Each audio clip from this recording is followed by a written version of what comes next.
Karina, vamos começar a nossa entrevista aqui, nosso bate-papo, né? Porque é mais leve, a entrevista fica muito Muito sério, formal, né? né? Aqui vamos trazer assim, seja bem-vinda mais uma vez. Deixa eu falar aqui com vocês, que é sobre o seguinte. Não tá A conectando também geração a página. nova, né, que a gente chama aí de Gen Z, tá muito diferente em questão a nossa geração aqui, de quem tem mais de 30, 40 anos, principalmente em relação a trabalho, relação a emprego. A nossa geração aqui, nossos pais até costumam falar que a geração Z não quer nada com nada, não tá dando importância, que qualquer coisa pede para sair da empresa, que eu não sou obrigado a isso. É Não verdade? curte CLT, né? Tem favor de Exatamente. CLT. Quer viver de YouTube, quer viver de TikTok. Como é que tá essa situação? É um tema polêmico, com certeza é um tema polêmico. A geração Z, ela veio para inovar, é uma geração muito criativa, mas é uma geração que não é apegada, né? Eu costumo dizer. Por quê? Porque eles não querem ter apartamento, eles não querem ter carros, eles trabalham nas empresas e em qualquer momento eles acham que pode mudar de cidade, mas realmente é uma geração que ela veio para complementar a geração de outros milênios, né, que a gente fala. Então, é uma geração que a gente precisa ter uma forma diferente de trabalhar, entender como eles funcionam, mas realmente esse público é um público interessante, um público que vem com bastante criatividade e com certeza agregando muito dentro das corporações. Então, é uma geração que veio para ficar, mas de um modo diferente. Maravilha. E Karina, com essa geração, as empresas tiveram que mudar bastante, né? A forma de interagir, de trabalho dentro dessas empresas. Até por isso que você falou, eles não têm esse apego, né? A gente cresceu com aquela história de que, tipo, nossa, eu preciso de um emprego, eu preciso ficar fixo aqui, eu preciso ter algo no final do mês ali garantido. E essa geração Z não tem tanto esse apego. Fala, olha, não estou gostando, não estou satisfeito, peço, vai e sai. E com isso as empresas acabaram mudando muito também a forma de trabalho. Hoje também a gente já existe aí os trabalhos híbridos, homework também, né? Explica um pouquinho pra gente sobre isso. Hoje, com essa geração Z, fala-se muito em cultura da felicidade dentro das empresas. O que eu quero dizer com isso? Hoje, pagar um salário e ter uma liderança já não é suficiente, principalmente para essa geração. Então, hoje, quando nós vamos nas empresas, nunca se viu tanto empresas que têm mesa de bilhar, mesa de ping-pong, ações de engajamento para manter o time feliz, para que as pessoas acordem na segunda-feira e falem: poxa, que delícia, eu quero trabalhar nessa empresa, porque eu não trabalho por salário, eu trabalho porque eu me sinto pertencente, é uma empresa que trabalha a cultura da felicidade e é algo que eu vou ficar ali enquanto estiver bom. Então, é uma preocupação que as empresas precisam ter hoje e o mercado mudou. Eu falo que dos últimos de 5 a 10 anos para cá, é um olhar diferente da liderança e da alta gestão, porque realmente a gente precisa ter essa provocação em ambientes mais convidativos para que a gente consiga atrair este público e que eles fiquem por uma vida longa dentro das nossas empresas aqui, porque senão o turnover fica muito alto. Realmente, hoje só um salário não é o suficiente para manter o colaborador dentro das corporações. Então, tem empresas que têm quadras de beach tênis. Nós, na NPW, por exemplo, nós fazemos várias ações de engajamento diferentes, sabe? A gente leva o pessoal no cinema, leva para passear de ônibus e janta no ônibus. Eu não sei se vocês conhecem, chama Onboarding Bus. É um ônibus que a gente leva o pessoal passear e tem um Que jantar legal. ali. Então, são ações inovadoras com que desperte interesse para ficar conosco. Perfeitamente. E olha só, hoje em dia, o que o mercado de trabalho está pedindo dessas pessoas? Não só da geração Z, mas da nossa também, né? Que está entrando agora aí também, que às vezes acabou perdendo o emprego, precisa. Está tendo acesso para pessoas de 30, 40, 50 mais no mercado de trabalho também? Conta pra gente, por favor. Vagas tem bastante opções no mercado, de vários segmentos. O que eu vejo que hoje, eu diria que está um pouco precário. Hoje as pessoas estão muito focadas na questão das faculdades, pós-graduações, MBAs, que isso é importante para que você adquira a bagagem técnica e conhecimento. E hoje nós falamos muito em hard skills e soft skills. Então, hoje, nos processos seletivos, independente se é uma vaga júnior ou é uma vaga de alta gestão, as competências comportamentais, elas saem na frente. O que eu quero dizer com isso? Pessoas que têm uma comunicação assertiva, que têm empatia, agradabilidade, que saibam trabalhar em grupos, que tenham uma escuta ativa, que têm gentileza, que têm inteligência emocional. Então, eu falo que em um currículo, o papel aceita tudo. E o conhecimento técnico, ele é importante, sem dúvida, porque eu falo que não dá para a gente colocar uma pessoa que tem um contador para trabalhar como médico. A habilidade técnica dele está nos números, ele é da área de exatas. Mas a habilidade comportamental é algo hoje muito explorado, eu diria, e é um olhar delicado do RH, porque é isso que faz a diferença nas contratações hoje. Então, se eu puder passar uma dica para quem nos assiste aqui, olhe para você. O quanto que essas habilidades comportamentais você vem desenvolvendo? O quanto você está olhando para isso? Porque nas contratações, somando com as competências técnicas, isso é imprescindível que o colaborador tenha, principalmente quando ele vai trabalhar em grupo. Porque senão o turnover fica alto, ele vai entrar, não vai se adaptar na empresa, que não sabe trabalhar em grupo, não é uma pessoa gentil, amável, que pensa no outro, e aí a pessoa vai embora. Então, fica a dica aí para nós olharmos para as nossas habilidades comportamentais, que isso realmente é uma premissa importante e básica nos processos de recrutamento e seleção junto ao mercado.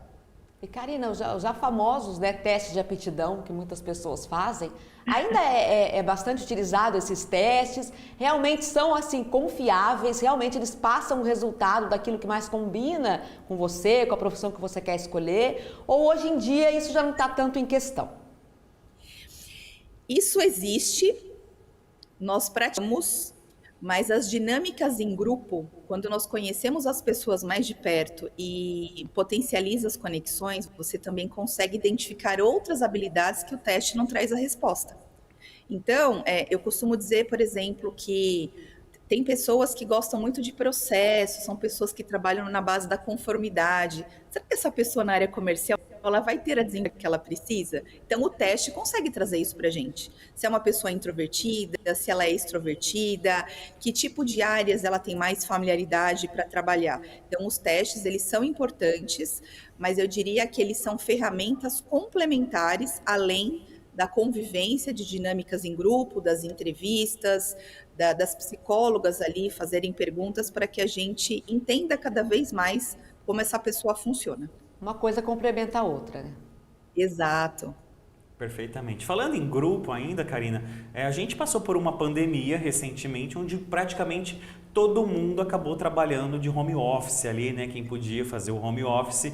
E a gente vê uma tendência de muitas pessoas terem amado esse home office, querem ficar no home office.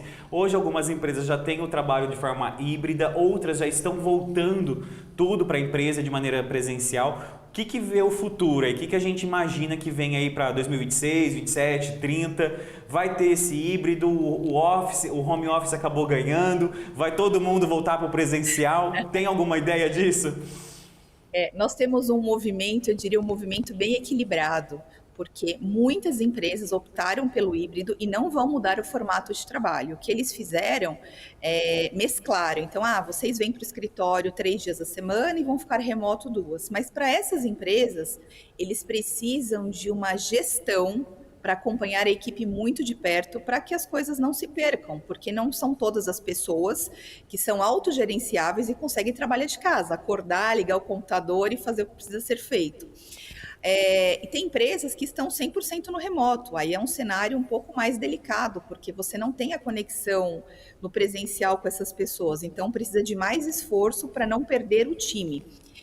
E o presencial, ainda muitas empresas estão no presencial. Quando nós falamos do movimento dos próximos anos, e pelo que nós temos aqui de estatística, eu acredito que vai continuar sim o modelo híbrido, porque as empresas entenderam que o modelo híbrido ele é equilibrado. Então, assim, nós temos a facilidade de deixar o time em casa, trabalhando com indicadores para a gente acompanhar as entregas do time, pensando em performance, e nós temos os famosos espaços de convivência que as empresas hoje estruturaram, a questão do layout físico da empresa, para que as pessoas em algum momento vá no presencial, uma vez na semana, 2 vezes, enfim, Sim. para que as pessoas tenham essa conexão com o time, consigam almoçar com as pessoas, consigam tomar aquele famoso cafezinho e colocar o papo em dia.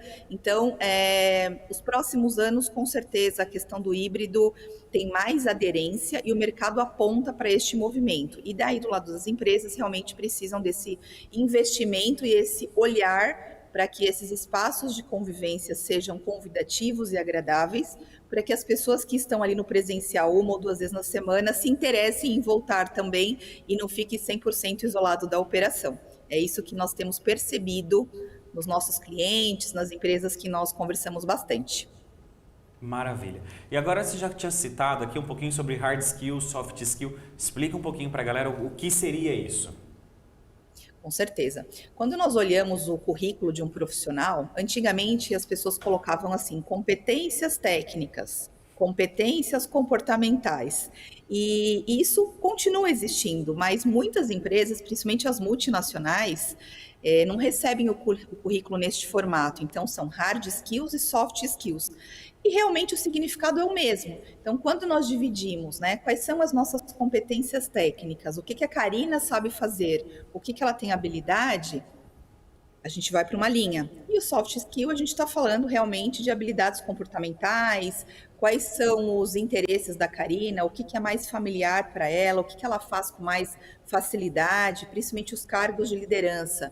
O quanto que o profissional é empático, a comunicação é direcionada, ele sabe trabalhar em grupo. Então, nós acabamos dividindo hard skills e soft skills, mas o significado é exatamente o que eu expliquei anteriormente. São competências técnicas e competências comportamentais, que são complementares, porque olhar só uma linha do currículo não é o suficiente para que a gente tenha as nossas análises por aqui também. É que antigamente os currículos vinham cheios, né? As pessoas pensavam, Era uma pasta, né? quanto mais coisa eu colocar ali, quanto mais eu acrescentar, mais a empresa vai me ver com bons olhos. Hoje em dia não, hoje em dia eles pedem uma coisa mais direta, uma coisa mais assim, que principalmente que o que importa mais são as principais qualidades, né? Não necessariamente aquele currículo muito cheio, ou não. Ainda é mais importante você ter ali a quantidade ou a qualidade. A quantidade, ela não é mandatória, porque uma entrevista, ela acaba sendo muito construtiva e o profissional tem a liberdade de trazer todo o conhecimento dele. Eu gosto de usar muito como exemplo que primeiro que o currículo aceita qualquer coisa. Então, você pode escrever qualquer coisa no currículo porque o papel aceita. Mas a questão do investimento de uma empresa, porque o pessoal fala assim, a gente pode treinar a pessoa de forma técnica pagando um curso. E como que você treina essas pessoas com habilidade comportamental? Não é simplesmente pagar um curso. Por quê? Porque todos nós temos o nosso DNA. Temos alguns itens que são muito familiares para a gente e a gente tem mais facilidade. Então, hoje, tanto as contratações quanto as demissões, elas estão muito mais voltadas para olhar as questões comportamentais e não somente um curso técnico, porque realmente o curso técnico fica mais fácil. Você vai lá, paga e treina o colaborador. Só que se ele não tiver habilidades comportamentais, possivelmente ele não vai ter vida longa na empresa. Porque o que manda hoje, as competências técnicas, elas são complementares. A base é a competência comportamental, né? Então, é importante olhar para isso. Perfeitamente. E Karina, para quem já está empregado, mas não está satisfeito com o emprego, acha que a empresa não está oferecendo o que ela merece, está se sentindo triste, às vezes até burnoutado, hoje essa palavra burnout vive entre a gente, né? A gente vê cada vez mais pessoas, cada vez mais sofrendo com isso, até de depressão também. Para essas pessoas, o que você indica e até para o RH dessas empresas, né? Como agir nesses casos? Hoje se fala muito em depressão, burnout, transtornos de ansiedade, pessoas que não se sentem pertencentes nas empresas e que trabalham realmente por salário, mas nós temos muitos cenários também diferentes disso. O que eu recomendo é que as ações das empresas e o cuidado com pessoas seja algo mais relevante do que o faturamento e a estratégia do negócio. Por quê? Porque a empresa ela é formada por pessoas. Então, o coração das empresas são as pessoas. Então, nós precisamos sim ter muito cuidado com o time para que esse time eleve a empresa para outros patamares. E cuidar da saúde mental. dos colaboradores. Então, assim, quais são as ações de DHO que essas empresas estão fazendo junto ao time? O que eu quero dizer com isso? Quais são as palestras, os workshops, as ações de engajamento que as empresas estão fazendo para que minimize esse tema tão falado hoje de transtorno de ansiedade, Sim. burnout, depressão, enfim. Então, realmente precisa ter uma célula dentro da empresa, olhando aqui a parte do RH, para que tenha ações só voltadas para isso. Recrutamento e seleção é uma outra área da empresa e o DHO é uma outra área. Então, assim, o que é que nós estamos fazendo para trazer felicidade e uma qualidade na saúde mental do nosso time aqui? É isso que precisa. Eu trago essa provocação e essa reflexão, principalmente para os RHs das empresas. Fica a dica aí, ó. E para quem quiser conversar, quem quiser entender um pouco mais, contratar também a Karina aí, né, para colocar na sua empresa, fazer aquela análise toda, o telefone dela tá aqui embaixo na tela, é o 011 98975 2430. Se não deu tempo de anotar, de tirar um print da tela, não tem problema, entre em contato através do nosso Morada Zap, que a gente faz todo o encaminhamento, tá bom? Ô Karina, antes da gente finalizar, vou fazer uma brincadeira aqui e já vou até esticar mais uma pergunta, já que estamos numa entrevista. Qual é o seu bicho? Se você estivesse numa floresta, qual animal você seria? Esse tipo de pergunta ainda acontece nas entrevistas?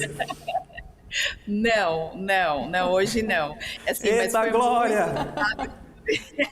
Foi muito usado ultimamente porque a característica do animal que vem em mente quando a pessoa responde é realmente um traço forte da personalidade dela. Por isso que antigamente faziam essas perguntas, mas hoje, com tanta tecnologia, novos testes, novos acessos, as perguntas mudaram e nós conseguimos ter respostas desses traços de personalidade que antigamente era através dos animais, nós podemos fazer com uma conversa, com um teste. Mas eu confesso para você que se eu tivesse que falar do meu bicho, eu falaria do leão, porque eu adoro o leão. Ele é o rei da selva. Já pensou se a resposta for bicho preguiça? Esse não está contratado. A lesma. Esse não estará contratado, com certeza. A bomba. Certeza. E assim Não vai ser indo. contratado. Com certeza. Karina, mais uma vez, muito obrigado pela participação. A gente agradece o tempo disponibilizado para participar aqui com a gente do nosso jornal. A casa está sempre aberta, sempre que tiver uma novidade, quiser trazer algo novo para a gente, comentar algum assunto, a gente sabe que sobre empregos, empresas, é sempre importante a gente trazer todas essas informações. A casa está sempre aberta, viu? Eu que agradeço. Gratidão pelo convite. Foi uma honra contribuir com vocês aqui no jornal. Eu deixo aqui o site da NPW, nosso Instagram, nosso LinkedIn, npw.digital. Nós temos os nossos canais no YouTube com os nossos NPW Casts, que são assuntos muito relevantes para o mundo de RH. Então, nós temos vários episódios gravados. Será uma honra compartilhar isso com vocês e vivenciarem aí as nossas experiências. Gratidão e até a próxima. É isso. Eu que Nós agradeço agradecemos. e já combina com a nossa direção aí, vamos marcar mais uma entrevista para falar sobre o ambiente LinkedIn. Tem muita coisa para falar sobre o ambiente LinkedIn, tá bom? Obrigado, Karina. Tchau, tchau. Com certeza.